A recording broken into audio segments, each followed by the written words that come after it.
мына әрбір ғибадат құлшылықтың орындалуындағы бір үлкен логикасы, негізгі Алла тағаланың не үшін осы құлшылықты мұсылмандарға әмір етіп, соны бекіткендігі туралы әңгімелер бар.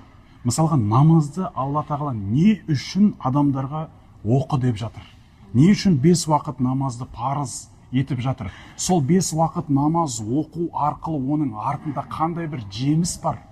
Сол жемісті Алла тағала Құран-ы Кәримде айтады: «Инна солата танханил фахшай вал мункар» дейді. Міне намаздың логикасын қазір бізге шығарып береді.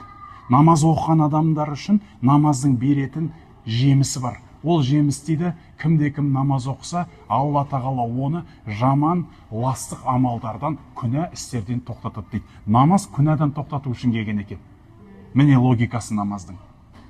Кейбір адамдарға айтсаң, намаз оқымайсыз ба десең, темекімді тастап алғаннан кейін барып намаз оқимын деп айтады.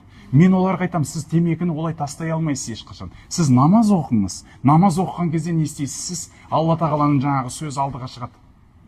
Сендер намаз оқу арқылы темекі сияқты жаман нәрсені тастап кетесіңдер дейді, алыстап кетесіңдер дейді. Сонда намаз оқыған адам темекіге жолақысы келмей қалады. Өйткені тазарады ғой. Мынандай нәрсе істеп жүргенді қалайша мен мына шығып алып темекі шегіп қоямын деп не істейді? Өз-өзін тоқтатады. Намаз оны тоқтатады дегендей.